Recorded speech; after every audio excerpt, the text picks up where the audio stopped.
Hello everyone, welcome back to another watching.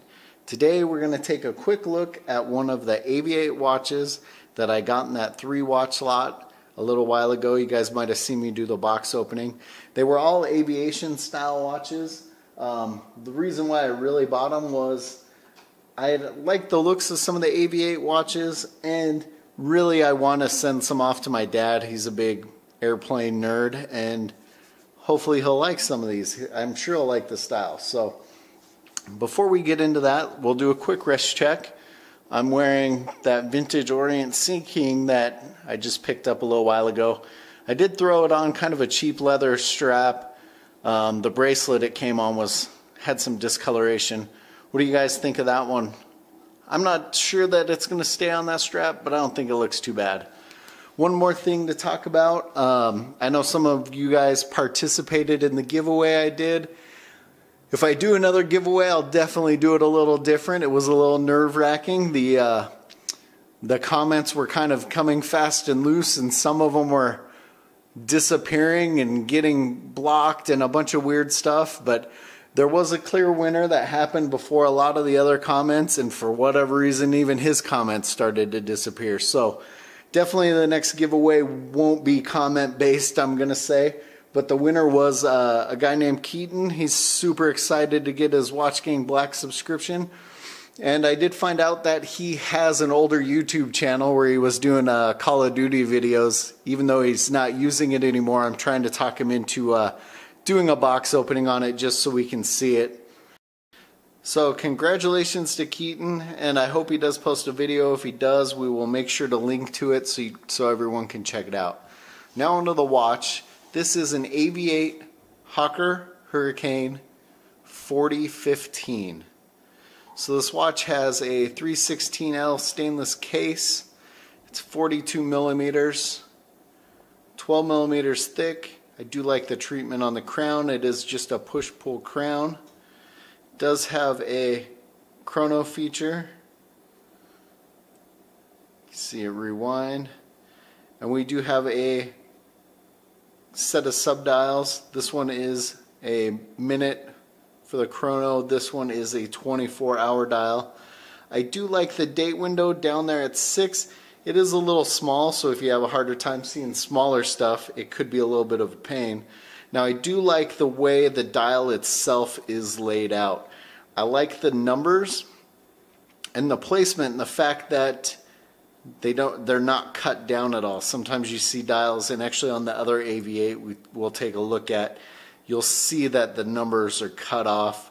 But I do like the markers. It does have Lume, so we'll take a look at that as well.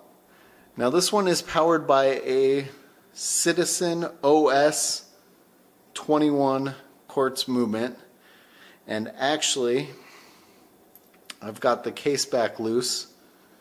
I like the little etching on the case back.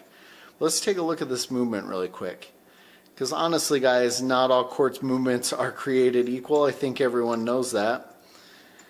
And some of the watches I have, if you open them up, I've seen quartz movements that aren't even a quarter of this size. I mean, I've seen some that are just barely bigger than the battery that powers them.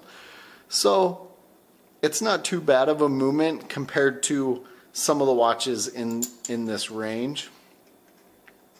Now I picked this one up for $75 used, which is not too bad. A lot of the places I've seen it, it's like 300 bucks, but it's really weird because there is a lot of different variations on this Hawker Hurricane, and they can make a difference in price, so keep that in mind. You know, I'm sure you could find, like I did, a used one in the $100 range or less, depending on where you see it. I'm going to pause the video really quick, and we're going to take a look at it in the dark. Alright, so the Lume is not charged up at all. Let's take a look and see what we can get out of it here.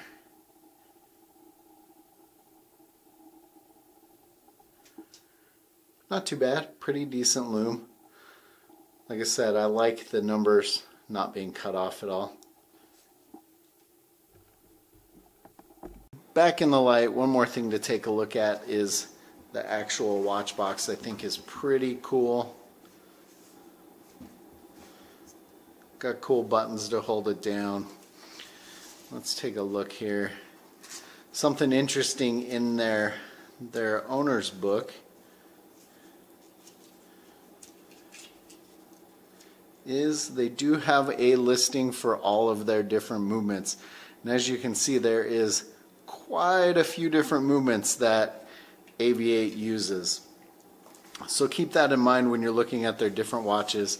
And honestly guys, some of their new watches are at a price point that I think is really reasonable. So if you go to their site, you know, it's interesting because it's in pounds, but they do ship worldwide and it can be converted over. But you know, I would definitely buy another AVI-8 watch if the price is right. And like I said, we have one more to do a follow-up, another AVI-8 to do a follow-up on, so we'll take a look at that.